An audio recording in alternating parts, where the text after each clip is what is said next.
Bonsoir à tous et à toutes. Nous avons commencé ce matin en considérant la vie d'Abraham, d'apprendre quelques leçons de la vie du Père d'Israël. Et nous avons vu comme Dieu a appelé Abraham hors de la ville d'Ur des Chaldéens lorsqu'il était encore un idolâtre.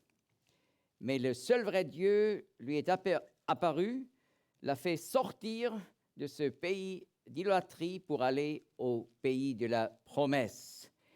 Et nous avons suivi le trajet d'Abraham jusqu'au pays de la promesse, depuis le sud de l'Irak actuel.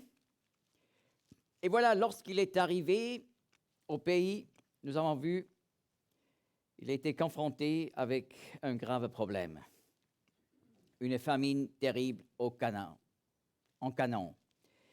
On s'est déjà demandé la question, est-ce que des difficultés de notre vie sont toujours une preuve que quelque chose n'est pas en ordre avec Dieu? Et nous avons bien répondu, ça dépend. Il y a des difficultés de notre vie qui ne sont pas en rapport avec, par exemple, la désobéissance de notre vie, mais ce sont simplement des épreuves que Dieu permet. Mais c'est possible que des difficultés sont le résultat de péchés de notre vie. Et voilà le cas d'Abraham en Genèse 12, verset 10. Il y eut une famine dans le pays et Abraham descendit en Égypte pour y séjourner, car la famine pesait sur le pays. Là, Abraham n'avait pas demandé l'Éternel d'expliquer la raison. Il est tout simplement parti en Égypte. Et nous avons vu, il y avait une raison. Parce que le problème, Lot, n'était toujours pas résolu. Dieu avait dit, il faut se séparer de la parenté et sortir du pays de sa naissance, de la ville d'Ur des Chaldéens, mais il a pris Lot avec. C'était une désobéissance, et voilà le résultat, c'était cette famine pour réveiller Abraham de résoudre ce problème. Mais dans un tel moment, on peut confronter le problème et résoudre le problème, ou on peut s'enfuir. Et Abraham est parti du lieu où Dieu voulait qu'il passait sa vie. Il est descendu en Égypte. Voilà, le texte dit, Abraham descendit en Égypte et spirituellement parlé, sa vie est vraiment descendue dans la suite. Pourquoi il est allé en Égypte? Lorsqu'il y a une famine en Canaan, Syrie, c'est parce que ces pays sont dépendants de la pluie. Mais l'Égypte ne l'est pas. L'Égypte est un pays qui ne dépend pas du tout de la pluie, qui est excessivement rare dans ce pays, mais l'Égypte était un pays basé sur le Nil, sur l'eau du Nil, qui apportait l'eau depuis l'Afrique noire. Et là, il y avait de la pluie, même lorsque, en Canaan, en Syrie, il n'y avait pas de pluie. Donc, il s'est échappé. Mais nous avons vu les conséquences ont suivi.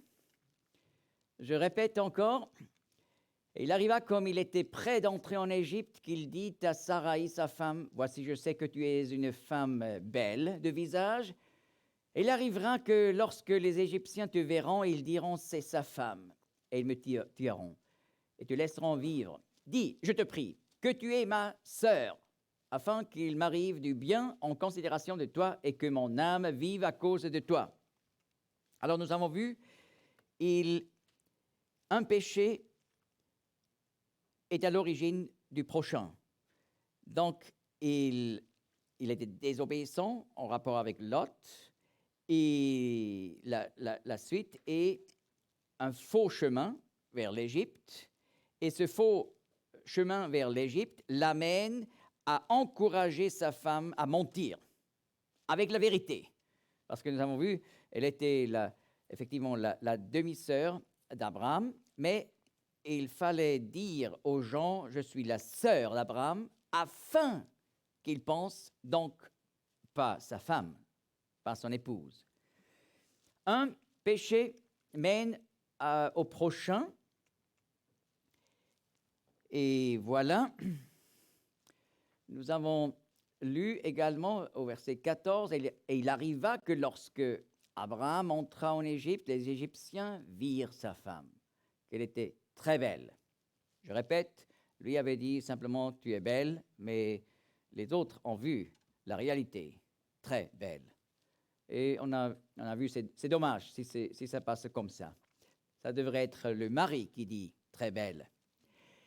Et les princes du Pharaon la virent et la louèrent devant le Pharaon, et la femme fut amenée dans la maison du Pharaon. Et voilà la conséquence. Le Pharaon qui veut se marier avec cette belle femme je le répète, de 65 ans. C'était un phénomène, la beauté de Sarai, mais nous avons appris ce matin que cette beauté était profondément liée à sa crainte de l'Éternel, comme nous apprenons par 1 Pierre 3, qui prend Sarai ou Sarah comme l'exemple pour les femmes d'aujourd'hui. Et voilà, le Pharaon veut se marier avec Sarah, et la conséquence, son frère reçoit des cadeaux. Et il traita bien Abraham à cause d'elle. Il y eut du menu bétail et du gros bétail, et des ânes, et des serviteurs, et des servantes, et des ânesses, et des chameaux. Ce cher frère, Abraham reçoit bien des cadeaux à cause de sa sœur qui devrait se marier au Pharaon. Et là, nous voyons, c'était une attaque fondamentale de Satan contre le plan du salut de l'Éternel. N'est-ce pas? Déjà après la chute, le Seigneur a annoncé la venue du Messie, donc un descendant d'Ève, la semence de la femme. Un jour devait venir pour détruire la force du mal, le diable, le serpent. Et voilà, on a appris en rapport avec l'appel d'Abraham que Dieu avait choisi Abraham afin que par sa ligne, le Messie un jour viendra pour devenir une bénédiction pour toutes les nations, tous les peuples et toutes les tribus. Toutes les tribus. Et voilà, cela à cause du Messie. Alors Satan savait, le Messie, le sauveur du monde, va venir comme un descendant d'Abraham, et bien sûr, et de Sarah. Parce que la promesse de Dieu était pour Abraham et pour son épouse. Alors c'est pour ça qu'il voulait détruire ce mariage par un nouveau mariage avec le Pharaon. Et là, il fallait que Dieu intervienne. C'est pour ça, au verset 17, nous lisons « Et l'Éternel frappa de grandes plaies le Pharaon et sa maison, à cause de Sarai, femme d'Abraham. » Et voilà, par ces plaies qui sont tombées sur cette famille du Pharaon, l'arrière-plan est devenu connu. La parole ne dit pas comment, mais ça a déclenché tout un processus et finalement, on a su la vérité. C'est pour ça, le texte biblique nous dit au verset 18, « Et le Pharaon appela Abraham et dit, « Qu'est-ce que tu m'as fait? Pourquoi ne m'as-tu pas déclaré qu'elle était ta femme? Pourquoi as-tu dit, elle est ma sœur, de sorte que je l'ai prise pour ma femme? Et maintenant, voici ta femme, prends-la et va-t'en. » Et le Pharaon donna ordre à ses gens à son sujet et ils le renvoyèrent, lui et sa femme et tout ce qui était à lui. Voyez, le Pharaon était choqué. Donc, il avait déjà pris Sarah pour devenir sa femme, mais il ne l'avait pas encore touchée. Vraiment, au tout dernier moment, l'Éternel est intervenu avec ses plaies pour établir son conseil du salut en vue du monde entier. Et ce qui est remarquable, nous savons que l'Égypte, déjà à ce moment-là, donc quelques siècles après le déluge, était déjà profondément enfoncée dans l'idolâtrie, en adorant donc des dieux avec des corps humains normalement et des têtes d'animaux. Mais même dans cet état bas dans l'idolâtrie, le pharaon savait encore la différence entre ceux qui lui appartenaient et ceux qui appartenaient aux autres. N'est-ce pas? Lorsqu'on considère notre société actuelle en Amérique du Nord et en Europe, là, une grande masse de personnes ne savent plus distinguer entre ce qui leur appartient et ce qui appartient à d'autres personnes. Sur le plan moral, n'est-ce pas? Alors, c'est remarquable de voir, pour le pharaon, c'était clair, si cette femme appartient à Abraham, elle n'appartient pas à lui, même qu'il était pharaon, donc grand roi de la première nation en ce qui concerne la civilisation à l'époque. Et ça m'a rappelé en Inde. Lorsque j'étais en Inde, j'ai appris que même qu'ils vénèrent là des millions de dieux, de faux dieux, mais la moralité en Inde est tout à fait différente de la moralité en Occident. De nouveau, en Amérique du Nord et en Europe, lorsque les gens là entendent que là des hommes et des femmes vivent simplement ensemble sans être mariés, ça choque la généralité en Inde. Donc ils savent, c'est pas juste. Si on veut vivre ensemble, il faut être marié. Pourquoi ils savent ça? C'est pas sur la base de la parole, parce que ils sont dans une autre religion, dans l'hindouisme. La grande généralité, et ils savent ces fondements, c'est normal. Et en plus, la généralité en Inde reste en fidélité. Donc, lorsqu'ils sont mariés, ils savent, ça c'est mon mari, donc c'est le seul dans ma vie. Et l'homme dit, c'est mon épouse, donc c'est la seule dans ma vie. Mais lorsqu'ils voient ce qui se passe en Europe, en Amérique du Nord, ils se demandent, mais qu'est-ce que ça montre? Ça montre combien bas ces pays autrefois appelés pays chrétiens sont tombés.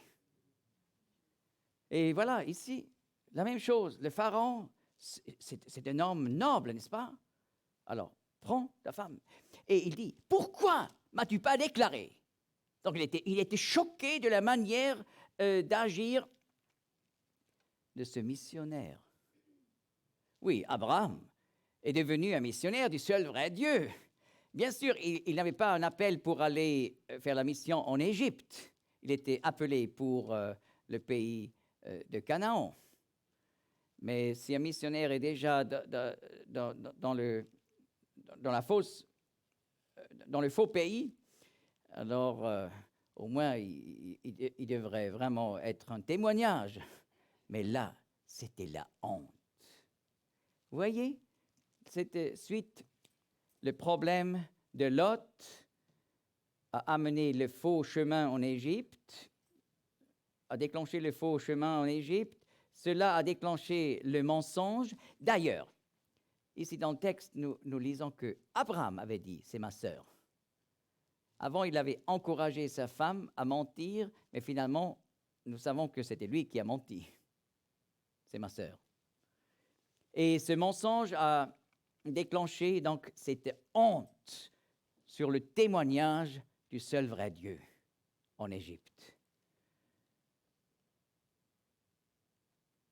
Et voilà, il doit partir de l'Égypte.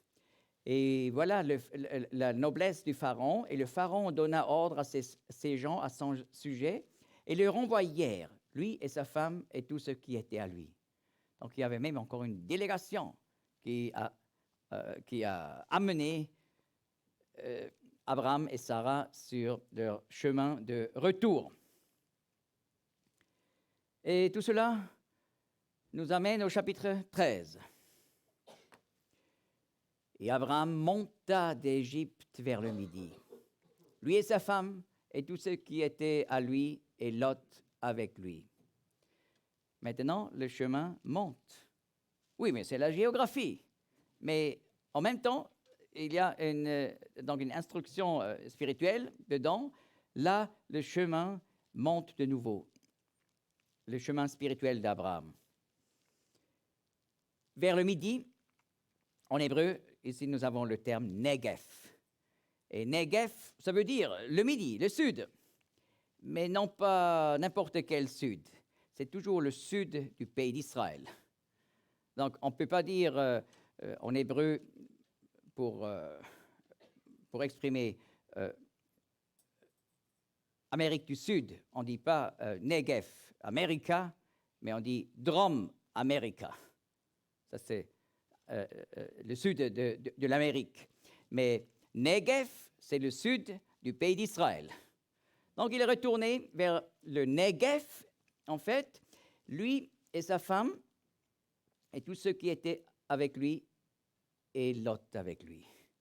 Il est toujours avec. Donc ce problème n'est toujours pas résolu, mais au moins, Abraham retourne de ce faux chemin en Égypte, il retourne au pays de Canaan. Et voilà, c'est très important lorsqu'on est allé un faux chemin dans la vie, il faut retourner. Et il faut retourner complètement. Nous continuons à lire. Et Abraham était très riche en troupeaux, en argent et en or. Et il s'en alla en ses traites du midi, du Negev, jusqu'à Bethel, jusqu'au lieu où était sa tente au commencement, entre Bethel et Haï, au lieu où était l'autel qu'il avait fait auparavant, et Abraham invoqua là le nom de l'Éternel.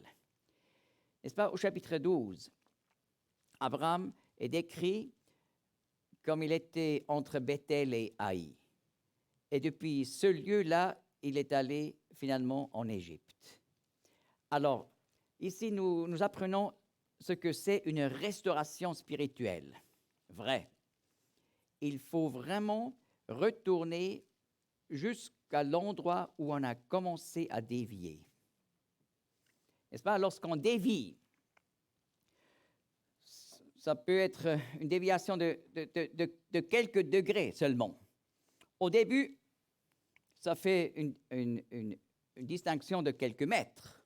Mais lorsqu'on va des kilomètres et des kilomètres, alors ça devient toujours plus. Et alors, c'est aussi dans notre vie spirituelle, on peut dévier un peu, mais lorsqu'on continue sur ce faux chemin, ça devient une déviation totale, voyez? Et lorsque nous passons par une restauration spirituelle, il faut vraiment retourner jusqu'au point où on a commencé à dévier. Ça, c'est important. Lorsque, par exemple, dans une assemblée, une sœur ou un frère tombe gravement, alors peut-être au moment des grandes larmes, oui, mais ça, ce n'est pas encore la vraie restauration. Parce que normalement, on ne tombe pas dans des péchés graves d'un jour à l'autre. Il y a toujours un chemin derrière, un développement. Et ça commence dans le cœur, dans les pensées. Et ça se développe, ça se développe. Et être restauré veut dire qu'on soit restauré vraiment dès le début, où on réalise où est-ce qu'on a commencé à dévier? Et là, lorsque des frères viennent en aide dans une telle restauration, il est important de parler et d'aider à retrouver vraiment l'origine de la déviation, pour être finalement complètement rétabli avec le Seigneur. Tout d'un coup, le texte biblique au verset 2 nous dit Abraham était très riche. Oui, mais il était déjà riche avant. Parce que j'ai déjà expliqué, il était de la haute société d'Ur des Chaldéens. Mais pourquoi le texte nous dit ici qu'il était très riche et nous dit aussi riche en troupeaux? Eh bien, dans la suite, au chapitre 13, nous lisons au verset 5, « Et Lot aussi, qui allait avec Abraham, avait du menu et du gros bétail et des tentes. Et le pays ne pouvait les porter pour qu'ils habitassent ensemble, car leurs biens étaient grands, et ils ne pouvaient habiter ensemble. Il y eut querelle entre les bergers des troupeaux d'Abraham et les bergers des troupeaux de Lot. Et le Cananéen et le Phérisien habitaient alors dans le pays. » Vous voyez, tout d'un coup, il n'y a plus assez de place. Pourquoi? Parce que ce cher frère de Sarah a reçu énormément de cadeaux en Égypte. Et maintenant, ils ont un problème. Avant, c'était possible d'être ensemble, Lot et ses bergers, et Abraham et ses bergers. Mais maintenant, plus. Après Égypte, c'était plus possible. Donc, Abraham, voilà la noblesse du pharaon, Abraham n'a pas dû rendre les cadeaux d'Égypte. Il a pu les garder et rentrer avec son épouse. Mais maintenant, voyez, ce faux chemin, ce mensonge en Égypte et cette honte sur le témoignage amène un nouveau problème, querelle entre frères. Oui, parce que dans la suite, nous lisons au verset 8, « Et Abraham dit à Lot, qu'il n'y ait point, je te prie, de contestation entre moi et toi, et entre mes bergers et tes bergers, car nous sommes frères. » Cela veut dire, nous sommes de la même famille, parenté. Et est-ce que nous avons réalisé au verset 7 à la fin, Moïse écrit, « Et le Cananéen et le Phérisien habitaient alors dans le pays. » Pourquoi il mentionne ce fait ici? Oui, parce que les païens en Canaan, ils ont observé ce qui se passe. Et c'est la même chose si des frères et sœurs se querellent. Le monde, souvent, ne dit rien, mais observe. Et là, ils étaient aussi là, présents. Ils ont observé. De nouveau, honte sur le témoignage. Un péché est lié avec le prochain. Mais dans la suite des versets, nous lisons comme Abraham se sépare de Lot. Je lis au verset 9. Tout le pays n'est-il pas devant toi? Sépare-toi, je te prie, d'avec moi. Si tu prends la gauche, j'irai à droite. Et si tu prends la droite, j'irai à gauche. Ça, c'est un oncle, n'est-ce pas? Qui dit à son neveu, tu peux choisir. Mais il faut se séparer. Enfin, il est obéissant et se sépare. Dieu avait déjà dit à Ur des Chaldéens, il faut se séparer, va-t'en de ton pays, de ta parenté. Mais seulement maintenant, il le fait. Mais nous voyons les progrès dans la vie d'Abraham. Et aussi son cœur qui dit, tu peux choisir. Si tu veux aller ici, je vais à l'autre côté. Ou à l'envers. Au verset 10, nous lisons, « Et Lot leva ses yeux et vit toute la plaine du Jourdain, qui était arrosée partout, avant que l'Éternel détruisit Sodome et Gomorrhe comme le jardin de l'Éternel, comme le pays d'Égypte, quand tu viens à Tsoar. Et Lot choisit pour lui toute la plaine du Jourdain. Et Lot partit vers l'Orient. Lot regarde le pays.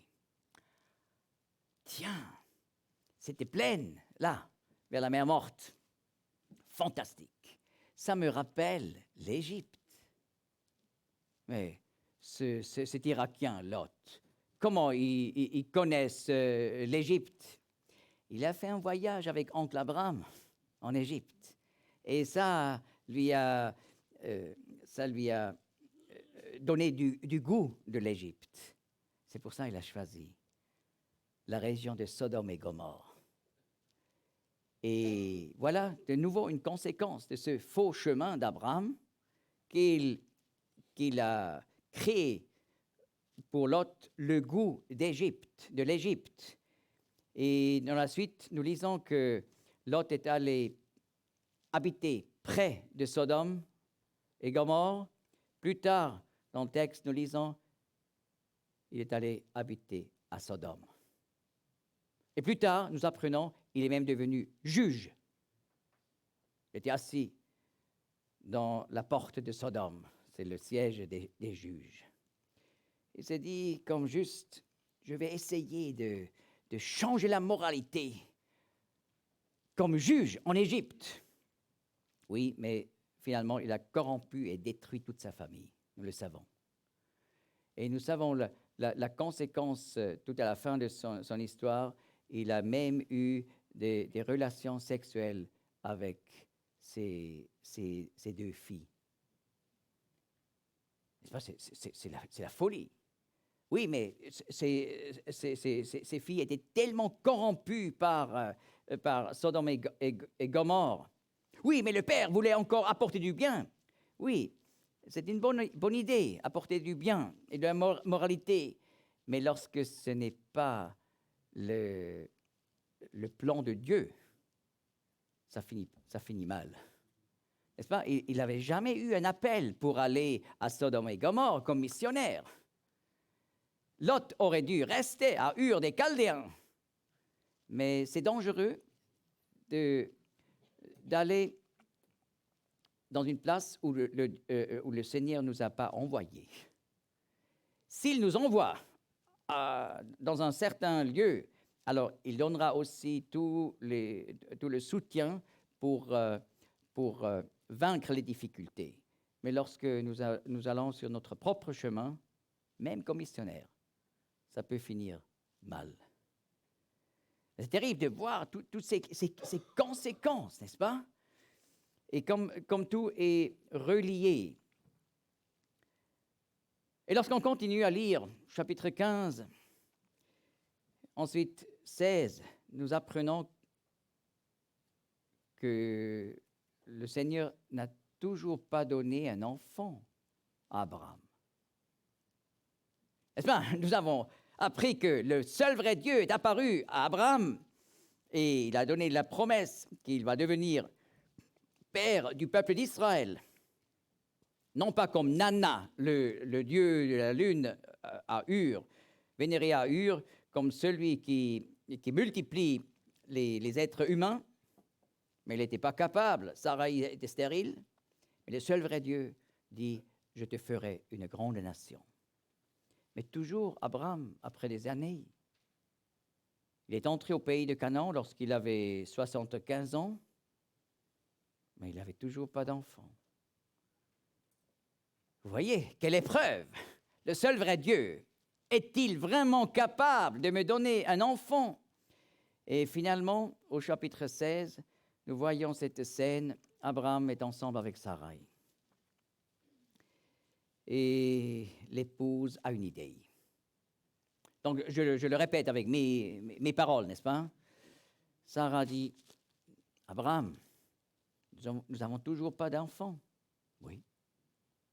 Oui, mais Abraham, j'ai une idée. Tu as une idée? Oui. Tu vois, nous avons ici une servante égyptienne, Agar. Et effectivement, à l'époque, il y avait une loi parmi les peuples païens. Si une femme riche n'avait pas d'enfant, le mari a pu prendre comme deuxième femme une servante. Et le premier bébé était attribué à la femme riche. Nous avons une servante. Mais d'ailleurs, d'où est-ce que quelqu'un qui sortait de l'Irak d'autrefois a une servante égyptienne? Oui, c'était un cadeau du pharaon. Il n'a pas seulement donné du menu bétail, mais aussi des serviteurs et des servantes. C'était encore un reste de l'Égypte, de ce voyage en Égypte. Et Abraham se dit, oui, je vais me marier avec Agar. Le texte biblique dit qu'il a pris Agar, et en hébreu, lakar isha. Prendre une femme, ça veut dire se marier. Donc, ce n'était pas un concubinage, mais il a marié une deuxième femme. Et voilà le problème de la polygamie dans l'Ancien Testament, d'avoir plusieurs femmes. Mais c'était un péché, c'était une erreur dès le début. Car dans la création, nous voyons que l'Éternel a établi le mariage. Dans la relation avec Adam, il a créé un homme et une femme. Et Dieu a établi la loi qu'un homme se sépare des parents et il s'attache à sa femme et ces deux deviennent une seule chair. Non pas ces trois, ces deux. Donc, la monogamie était établie dans l'alliance de Dieu avec Adam, et cela est effectivement appelé une alliance en Osée 6, verset 7. Donc, la monogamie est établie dans l'alliance de Dieu avec Adam. Et pour la première fois dans la parole où quelqu'un a brisé cette alliance en rapport avec le mariage, c'était Lamech, le 7e depuis Adam, dans la ligne du meurtrier Caïn. Et le texte nous dit en Genèse 4, Lamech prit 2 femmes. C'était un rebelle. Et voilà, toute cette dynastie a fini dans le déluge, finalement. Mais après le déluge, le premier exemple de polygamie de la parole, c'est le mariage d'Abraham. Et c'était faux. C'était une erreur. Et nous pouvons prouver combien grave cette erreur est présentée par la parole de Dieu. Voyez, en Genèse 16, Sarai fait cette proposition que son mari se marie avec Agar. Et là, nous lisons au verset 16, à la fin du chapitre 16, « Et Abraham était âgé de 86 ans lorsque Agar enfanta Ismaël à Abraham. » Vous voyez, là, il est 86. Mais chapitre 17 nous dit, « Et Abraham était âgé de 99 ans, et l'Éternel apparut à Abraham. » Donc là, il y a une lacune de 13 ans, n'est-ce pas? Entre chapitre 16 et 17. Et c'est une lacune où Dieu ne parlait plus avec Abraham. Dieu s'est tu. C'est terrible. On doit vraiment illustrer ça pratiquement. Par exemple, on lit la parole de Dieu le lendemain, le matin, et ça ne nous parle pas. Oui, ça se peut, n'est-ce pas? Qu'on n'a pas vraiment un profit de notre étude de la parole. Mais après, un jour après, c'est la même chose. Pendant toute une année, Dieu ne nous parle plus par sa parole. C'est terrible. Et qu'est-ce qui se passe? Et après 10 ans, toujours, le Seigneur ne parle plus par sa parole. Et finalement, 13 ans. Donc ça montre que la polygamie était une erreur déjà dans l'Ancien Testament. Et nous voyons un autre exemple plus tard avec Jacob, qui finalement avait 4 femmes. Mais quel désastre, cette famille. Toujours des querelles entre les femmes. C'est vraiment affreux. Et voilà, quelle famille. 10 frères haïssent Joseph. Ils le vendent comme esclave en Égypte. Mais qu'est-ce qu'on pense d'une famille ici au Québec où les frères vendent un frère comme esclave en Amérique du Sud? Mais c'est terrible. Oui, mais c'était la famille missionnaire qui connaissait le seul vrai Dieu. Quelle catastrophe, n'est-ce pas? Alors, la parole nous enseigne, oui, c'était toujours une erreur, cette polygamie, mais là, de nouveau, c'était une attaque de Satan contre le conseil de l'Éternel pour donner donc un enfant à Abraham et Sarai, et de cette ligne, le Messie aurait dû venir. Et voilà, lorsque Abraham avait 99 ans, je lis encore chapitre 17, verset 1er, et Abraham était âgé de 99 ans. Et l'Éternel apparut à Abraham et lui dit, « Je suis le Tout-Puissant. » Pourquoi il se présente comme le Tout-Puissant? Pour dire, je n'ai pas besoin de ces alentours avec Agar. N'est-ce pas? Sarai, en quelque sorte, avait dit à son époux, tu sais, Dieu nous a fait la promesse d'une semence, mais peut-être il ne faut pas comprendre cette parole de Dieu littéralement. N'est-ce pas? Il faut peut-être plutôt dans un sens figuré. Tu peux te marier avec Agar et tu auras cette descendance. Voilà, c'est tellement dangereux quand on ne veut plus prendre la parole de Dieu de cette façon comme elle a été donnée. Elle a perverti la parole de Dieu. Et c'est pour ça que Dieu se présente comme Dieu tout-puissant, qui est capable à donner à Abraham et à Sarai un enfant. Et voyez, Dieu a attendu 25 ans depuis l'entrée d'Abraham en Canaan jusqu'à ce que Isaac soit né. 25 ans pour tester la foi d'Abraham et pour clairement montrer que biologiquement, Sarai n'était plus capable d'enfanter. N'est-ce pas? À 90, c'est vraiment dépassé. Déjà un peu avant, n'est-ce pas, pour les femmes. Pour les hommes, c'est encore différent. Charlie Chaplin avait encore à 80 ans, il a engendré un fils. Mais voilà, le moment vient où même pour l'homme, ce n'est plus possible. Donc, biologiquement, c'était impossible pour Abraham et pour Sarai de recevoir un enfant. Donc, Israël, avec ça, est un peuple impossible. Mais littéralement impossible. C'est un miracle. Israël ne devrait pas exister selon les lois naturelles, mais selon la toute-puissance de Dieu, oui. Israël est vraiment le témoignage que le Tout-Puissant est une réalité.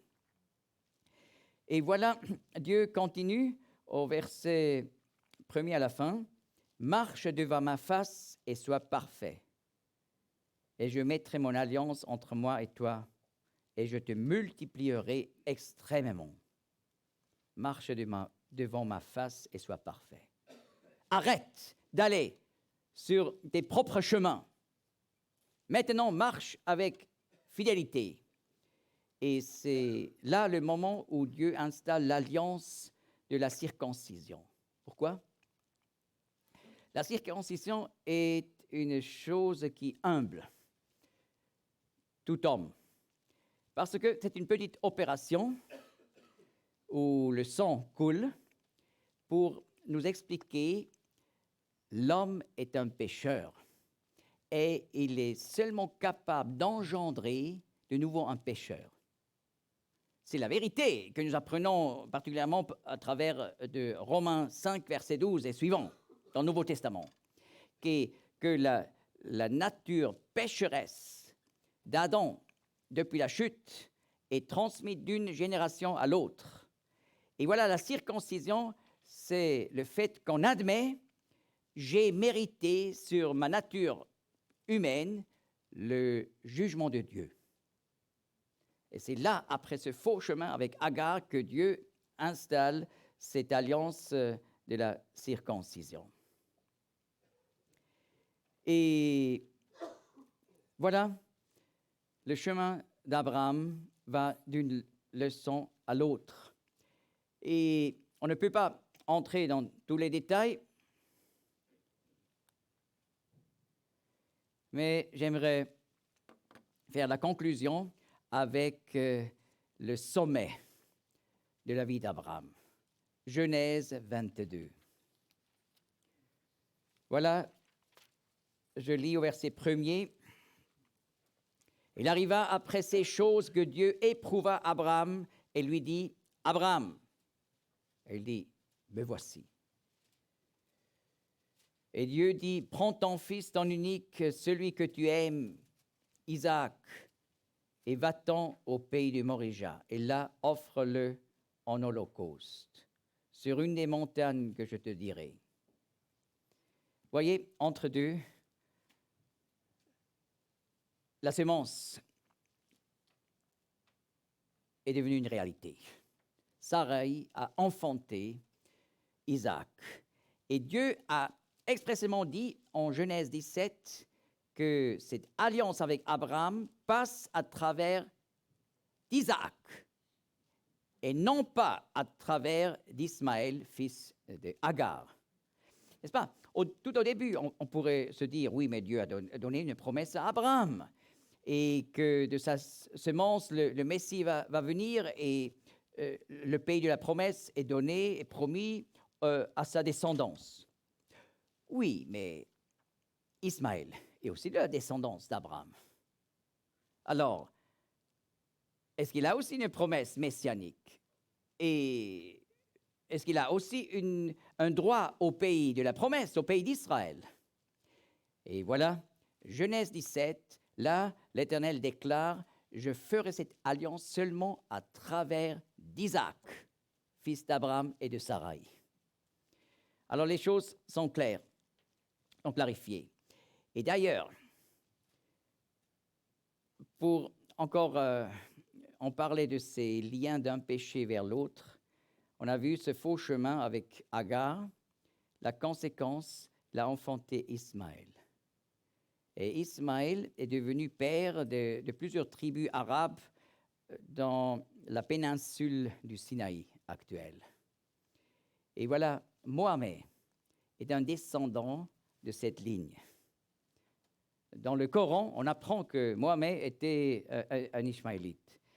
Et voilà, de cette ligne est issu l'islam. Et par l'islam, c'est des doctrines de la haine d'Israël. Et tous ces querelles actuellement au Proche-Orient, c'est lié à ce péché d'Abraham d'autrefois. Après 4000 ans, encore les conséquences. Mais c'est incroyable, n'est-ce pas? Oui, mais Dieu est allé d'un pas à l'autre avec Abraham. Et ici, au chapitre 22, nous apprenons vraiment le point culminant. Abraham, entre deux, a reçu le fils de la promesse, Isaac. Et maintenant, l'Éternel dit, rends-le. Et Abraham est prêt. Abraham est prêt, parce que nous lisons au verset 2, et Dieu dit, prends ton fils, ton unique, celui que tu aimes, Isaac, et va-t'en au pays de Morija, et là, offre-le en holocauste sur une des montagnes que je te dirai. Et Abraham se leva de bon matin et bâta son âne et prit avec lui 2 de ses jeunes hommes et Isaac son fils. Et il fendit le bois pour l'holocauste et se leva et s'en alla vers le lieu que Dieu lui avait dit. Incroyable. Cette obéissance. Il est prêt de rendre le fils de la promesse. Et alors, cela nous montre que Dieu a vraiment achevé les chemins de l'éducation d'Abraham. Il est prêt à rendre tout. Mais nous apprenons par Hébreux 11 qu'il a réfléchi logiquement. N'est-ce pas? La foi est toujours logique, mais elle en fait de Dieu la partie la plus importante dans les calculs. Et alors, Abraham se dit, si l'Éternel a promis Isaac, donc maintenant je dois le rendre. Donc c'est logique que Dieu va le ressusciter. Donc il était convaincu, je vais rendre Isaac, mais Dieu va le ressusciter parce que Dieu a promis à travers la ligne d'Isaac viendra le Sauveur. Et voilà, ils sont allés au pays de Morija. Voyez ici le mont Morija, c'est le mont du temple à Jérusalem. C'est là où Salomon a bâti le premier temple, plus tard. Et cette montagne est appelée dans l'Ancien Testament aussi le mont Sion. C'est la même chose, mont Sion. Mais si aujourd'hui vous allez à Jérusalem, on va vous dire une montagne juste à côté du mont du temple, c'est le mont Sion. Mais il faut savoir, c'est une appellation post-biblique. Depuis environ 100 après Jésus-Christ. On appelle cette montagne mont Sion. Mais dans la Bible, le mont Sion, c'est toujours le mont du temple, le mont Morija. Alors Dieu dit, va au pays de Morija. Pourquoi? Il dit de cette façon, parce que Morija était la montagne connue à l'époque. Puisque sur la pente sud de la montagne était la petite ville de Salem, plus tard Jérusalem. Cité de Melchisédek, roi croyant des Canaan. Alors, Dieu dit, puisque Morija était connu, va au pays de Morija. Mais il ne dit pas, et offre-le sur le mont Morija. Mais Dieu dit, et là, offre-le en holocauste sur une des montagnes que je te dirai. Alors, vous voyez, la tradition juive et chrétienne qui dit Abraham aurait offert Isaac sur le mont du temple, c'est faux. Il fallait aller au pays de Morija, et là, autour, sur une des montagnes, il fallait offrir Isaac.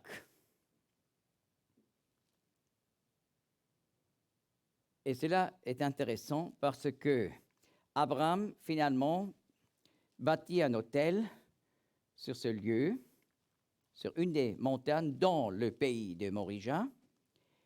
Mais là, Dieu intervient. Et il a le droit d'offrir donc un animal à la place d'Isaac. Et là, Abraham donne un nouveau nom à ce lieu. Il l'appelle en Genèse 22, 14, Adonai Yireh, l'Éternel pourvoira. Mais pourquoi il donne ce nom? Il pourvoira. Alors il faut relire cette histoire pour soi-même, parce qu'il faut maintenant finir. Et là, nous apprenons, sur le chemin, Isaac demande, ah, papa, nous avons tout ici, mais où est l'Holocauste? Dieu va prévoir l'Holocauste, mon fils. Donc là, il utilise déjà ce terme. Et après avoir offert cet animal à la place de son fils, il donne à ce lieu, donc une des montagnes dans le pays de Morija, le nom « l'Éternel pourvoira ». Qu'est-ce que ça veut dire?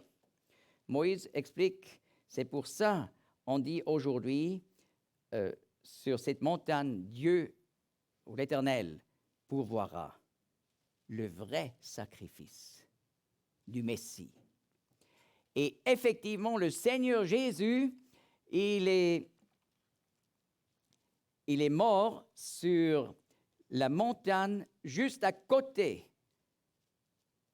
du mont du Temple et du mont Sion post-biblique, voyez? Et là, juste à côté du mont du Temple, c'est là le lieu du calvaire, Golgotha. Le Messie devrait mourir sur une des montagnes dans le pays de Morija. C'était une prophétie messianique. Et le Seigneur l'a accompli. Et voilà, et ainsi le Seigneur Jésus est devenu, comme descendant d'Abraham, une bénédiction pour toutes les nations du monde. N'est-ce pas? En Genèse 12, verset 3, l'Éternel ne dit pas « Tous les hommes seront bénis en toi », mais toutes les familles, ou j'ai dit mishpacha, c'est là plutôt tribus, seront bénies. N'est-ce pas? La doctrine de l'universalisme est une fausse doctrine. Donc, cette doctrine qui dit « un jour, tout le monde sera sauvé », c'est faux. Dieu offre son salut à chacun. Et Dieu voudrait que tous les hommes soient sauvés, mais l'individu doit se convertir, confesser ses péchés à Dieu dans la prière et accepter le sacrifice du Seigneur Jésus. Et ainsi on peut être sauvé. Mais la parole de Dieu nous dit en Apocalypse 5 et aussi au chapitre 7, un jour, de chaque nation, de chaque peuple et de chaque tribu, des hommes seront sauvés. Donc, le Seigneur est devenu une bénédiction pour toutes les tribus, pour toutes les nations du monde. Mais il n'y a pas un salut automatique. Dieu offre son salut à tout le monde, mais l'individu doit se convertir. Encore une fois, je répète Jean 3, 16. Car Dieu a tant aimé le monde qu'il a donné son Fils unique, afin que quiconque croit en lui ne périsse point, mais qu'il ait la vie éternelle.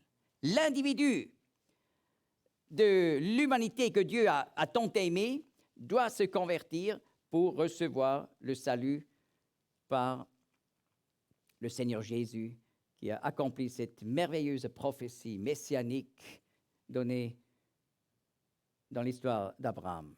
Adonai Yireh, le Seigneur pourvoira le vrai sacrifice.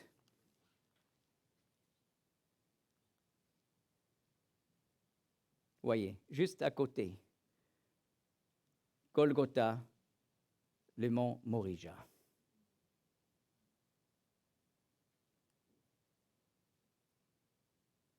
Et en Genèse 22, 18, l'Éternel dit « Et toutes les nations de la terre se béniront en ta semence ».